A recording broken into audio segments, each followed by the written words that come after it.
ये हाथरस की बच्ची तो मर गई, उसको दोबारा जला के मारा ना।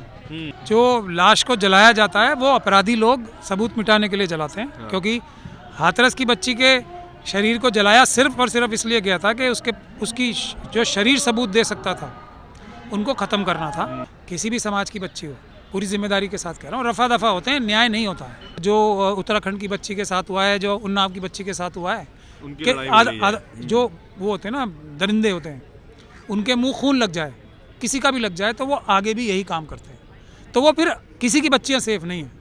एक तो दुख और उसके ऊपर से और अत्याचार। इससे भी ज्यादा जघन्य अपराध है ना जिसने ये पहला वाला अपराध किया होता है। साथियों नमस्कार।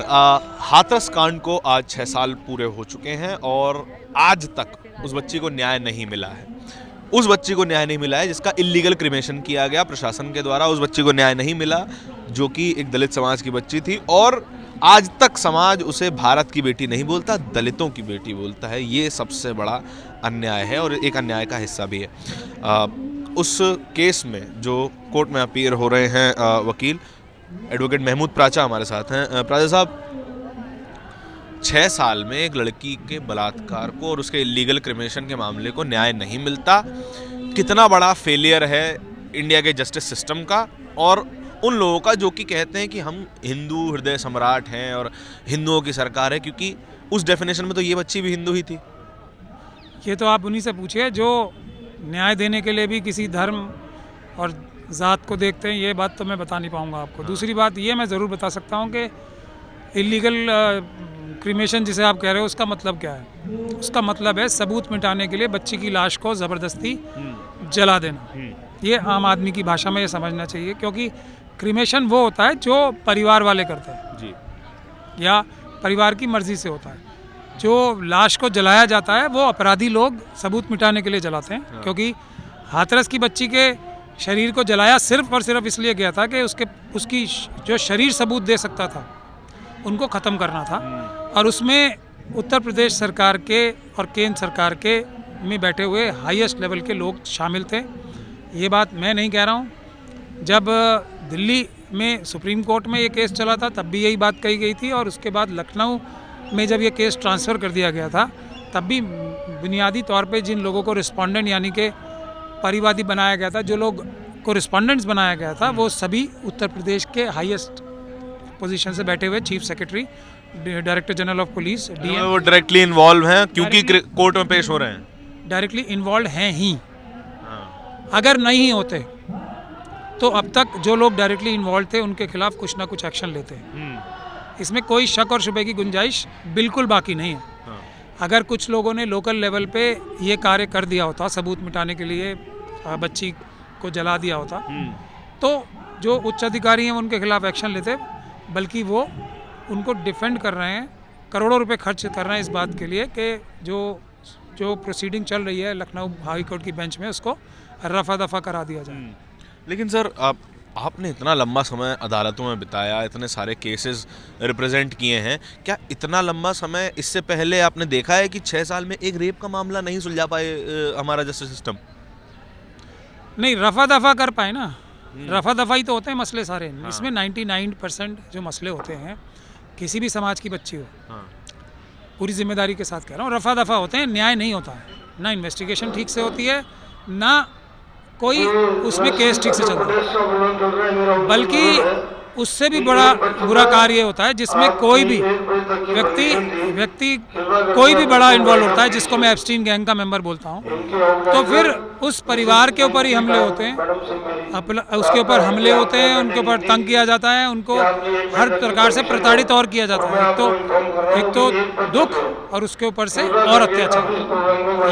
ये सच्चाई। लेकिन जो प्रशासनिक प्रेशर होता है, वो जो परिवार के ऊपर प्रशासनिक प्रेशर बनाया जाता है, ये कहा जाता है कि आप शव को लेकर धरना प्रदर्शन मत कीजिए। हाथरस के केस की बात कर रहा हूँ। उसके बाद सिचुएशन को संभालने के लिए जो हमारे साथ तर्क सामने आता है, सिचुएशन को संभालने के लिए जल्दी क्रिमेट कर दिया जाए, जल्दी बॉडी जला दी जाती है ताकि जो सिचुएशन है वो एस्केलेट ना करे, कोई ज्यादा लंबा प्रदर्शन ना हो। इसमें बुनियादी बात क्या है? बुनियादी बात यह है कि जो बच्ची है उसको न्याय मिलना चाहिए, उसके परिवार को न्याय मिलना चाहिए। यही बुनियादी बात है ना। ये बुनियादी बात तो नहीं है ना कि इसके लिए जो जन आक्रोश बन रहा है उसको दबा दिया जाए। ये जन आक्रोश दबाने का मतलब ये होता है कि जो सरकारें हैं, सरकार में बैठे हुए भ्रष्ट लोग हैं, वो चाहते हैं कि ये जो बच्ची है और उसका परिवार है, ये एक मैसेज दे पूरे देश दुनिया को कि ये अगर आपके साथ हुआ है, इस प्रकार की बलात्कार, हत्या, जो भी प्रताड़ना हुई है, उसको आप चुपचाप सहो, वरना आपके साथ ये और होगा। तो ये लोग क्या उन अपराधियों से कम अपराधी हैं? आप ये मुझे बता दीजिए। कोई व्यक्ति अगर परिवार रोना चाहता है, उसको रोने भी नहीं देना, ये तो उस व्यक्ति से भी ज़्यादा जघन्य अपराध है ना, जिसने ये पहला वाला अपराध किया होता है। अगर एक के साथ कुछ हो गया, इतना बड़ा दुर्दांत घटना हो गई किसी के साथ, उसको कम से कम रोने तो दो। जो रोने देने से भी रोकते हैं वो उससे भी बड़े अपराधी हैं जो वो पहला अपराध करते हैं। ये बात हमारे देश की जनता को समझनी पड़ेगी। उनसे माफ़ी मांगने की जगह उस बच्ची की लाश को जलाया जा रहा है, छीन के उससे, परिवार वालों से। मतलब आखिरी समय उसकी शक्ल भी नहीं देखने देंगे। क्यों? क्योंकि तुम्हारी बच्ची के साथ बलात्कार हुआ है, तुम्हें अब, क्योंकि सरकारों की बदनामी नहीं होनी चाहिए। फेलियर किसका है अगर किसी बच्ची के साथ ऐसा होता है? सरकार में बैठे उच्च अधिकारियों का फेलियर है ना। तो अब उच्च अधिकारियों की बदनामी नहीं होनी चाहिए, इसलिए तुम रोगे नहीं, तुम बल्कि मुस्कुरा के दिखाओगे कि जी हाँ जी, हमारी बच्ची का बलात्कार हो गया, उसका मर्डर हो गया, लेकिन हम प्रशासन से बहुत संतुष्ट हैं। ये स्टेटमेंट दिलवाई जाती है। मैं कहता हूँ उन लोगों को तो अलग से केस चलाना चाहिए। अगर कोई भी इस प्रकार का परिवार होता है जिसके साथ, तो ये कॉमन प्रैक्टिस है कि परिवार को प्रेशर में डाल के स्टेटमेंट दिलवाई जाती है। पहली चीज ये बोली जाती है कि प्रशासन के कार्य से हम संतुष्ट हैं। जिस परिवार ने ये स्टेटमेंट दे दी, और उस क्षेत्र का जो प्रशासन है उसको पकड़ के जेल में डालना चाहिए सीधा। अब बताओ मुझे इसके पीछे क्या लॉजिक है? वो परिवार जिसने इतना बड़ा नुकसान झेल लिया, वो क्या सेटिस्फाई हो सकता है? कभी नहीं। वो मतलब ये तो इलॉजिकल बात ही शुरुआत से ही इलॉजिकल है ना। उसको ये बोलना कि नहीं प्रशासन बड़ा अच्छा काम कर रहा है, उससे ये बुलवाना, इससे बड़ा कोई जघन्य अपराध हो सकता है? बताओ मुझे। सही बात है। मतलब जो नुकसान में है परिवार, वो कभी नहीं बोलेगा कि प्रशासन ने ठीक काम किया। प्रशासन का फेलियर था कि उस बच्ची के साथ ये सब हुआ, पहली बात। उसके बाद भी वो लोग अरेस्ट नहीं हुए, तब भी ये कहलवाया जाता नहीं वो बड़ी कोशिश कर रहे हैं हमारे डीएम और एसएसपी साहब। ये क्या है हमारे देश में? हो क्या रहा है ये? फिर अदालतों में ये कहा जाता है, अब लोगों को इतना विश्वास है अदालतों के ऊपर। क्या हमारी अदालतें उसके ऊपर जो अत्याचार हुए हैं, क्या अदालतों के ऊपर से विश्वास बढ़ रहा है या घट रहा है? ये है बस। घटेगा। आप, मैं दूसरे एंगल की बात करना चाहता हूँ। इस पूरे केस के साथ एक जाति का एंगल जुड़ा हुआ है जिसे इग्नोर बिल्कुल नहीं किया जा सकता है। क्या आपको ये सीधे तौर पर लगता है कि अगर ये जो बच्ची है वो किसी सवर्ण समाज से होती, ब्राह्मण समाज से होती, तो अब तक इस केस का परिणति तक पहुंच चुका होता, दोषियों को सजा मिल चुकी होती? नहीं ये है कि क्योंकि ये शेड्यूल कास्ट समाज से आती है, इसके साथ 5 गुना या 10 गुना ज़्यादा अत्याचार होंगे। अगर वो 5 गुना और 10 गुना ना भी हों, तो वो 1 गुना जो अत्याचार है ना, वो भी इतना है कि कोई इंसान, मनुष्य झेल ही नहीं सकता।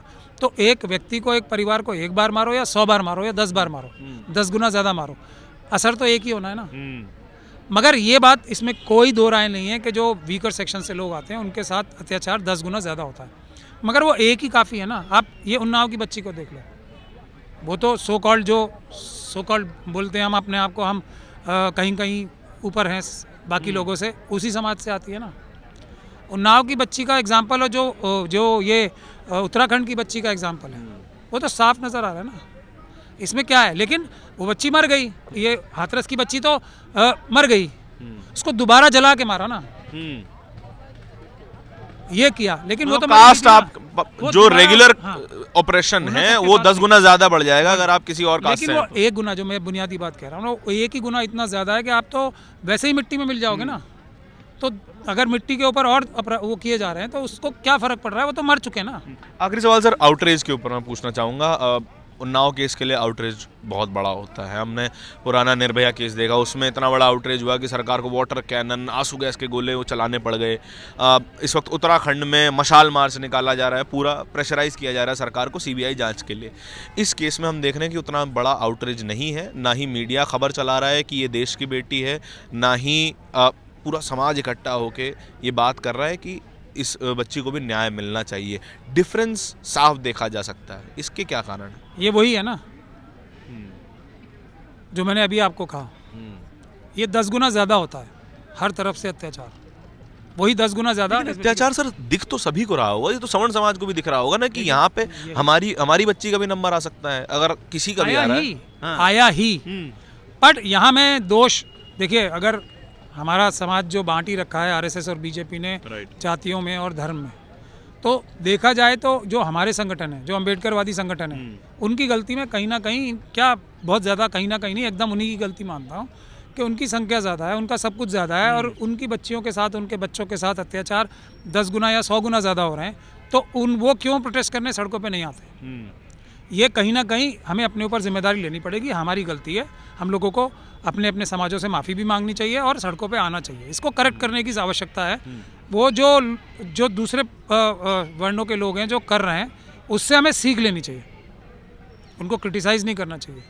चलिए, क्रिटिसाइज़ भी एक तरह से कर सकते हैं कि वो भी एक तरीके से ज़्यादा समझदारी का कार्य नहीं कर रहे हैं कि अगर वो हाथरस की बच्ची के लिए आंदोलन नहीं कर रहे हैं, क्योंकि हाथरस की बच्ची से सीख कर, उससे हौसला हासिल करके ही तो जो उत्तराखंड की बच्ची के साथ हुआ है, जो उन्नाव की बच्ची के साथ हुआ है, कि जो वो होते हैं ना, दरिंदे होते हैं, उनके मुंह खून लग जाए, किसी का भी लग जाए, तो वो आगे भी यही काम करते हैं। तो वो फिर किसी की बच्चियां सेफ नहीं हैं। लेकिन फिर भी मैं अम्बेडकरवादियों की ज़्यादा बड़ी गलती मानता हूँ इसमें कि वो प्रोटेस्ट नहीं कर रहे, बल्कि वो तो उनकी जिम्मेदारी है हर एक बच्ची की रक्षा करने के लिए। उन्हें उत्तराखंड की बच्ची के लिए भी आना चाहिए, उन्हें दिल्ली की बच्ची के लिए भी आना चाहिए, और वो आए भी, लेकिन अपनी बच्चियों के लिए उन्हें ज़्यादा ताकत से आना चाहिए, ऐसा मेरा कहना है। बहुत शुक्रिया। ये जो पूरी बातचीत हुई है उसमें एक बात साफ तौर पर समझ में आती है कि बच्चियां कहीं भी हों, औरतें कहीं भी हों, ऑप्रेस्ड हैं। जहाँ भी इस तरीके की घटनाएं सामने आती हैं, वहाँ पर प्रशासन का एक ढीला रवैया और प्रशासन का एक ऑप्रेसिव चेहरा, मैं ऑप्रेसिव शब्द का इस्तेमाल बड़ी जिम्मेदारी के साथ कर रहा हूँ, ऑप्रेसिव चेहरा दिखाई देता है, और वो चेहरा बड़ा ही दुर्दांत है, बड़ा ही भयानक है। आपके इस पूरी चर्चा के बारे में क्या विचार है, कमेंट सेक्शन में बताइएगा ज़रूर। इस तरह की और भी चर्चाओं को देखते रहने के लिए नेशनल दस्तक को सब्सक्राइब भी कीजिएगा। कैमरे के पीछे मेरे साथी तौहीद के साथ मैं धारण, बहुत बहुत धन्यवाद। दस्तक की आपसे गुजारिश है कि अगर इसको बचाना चाहते हैं तो नेशनल दस्तक को सब्सक्राइब करने के लिए रेड कलर के सब्सक्राइब बटन को दबाएं, फिर बेल आइकन की घंटी दबाएं। नेशनल दस्तक को बचाने के लिए बहुत जरूरी है कि हर खबर को शेयर करें, लाइक करें, कमेंट जरूर करें।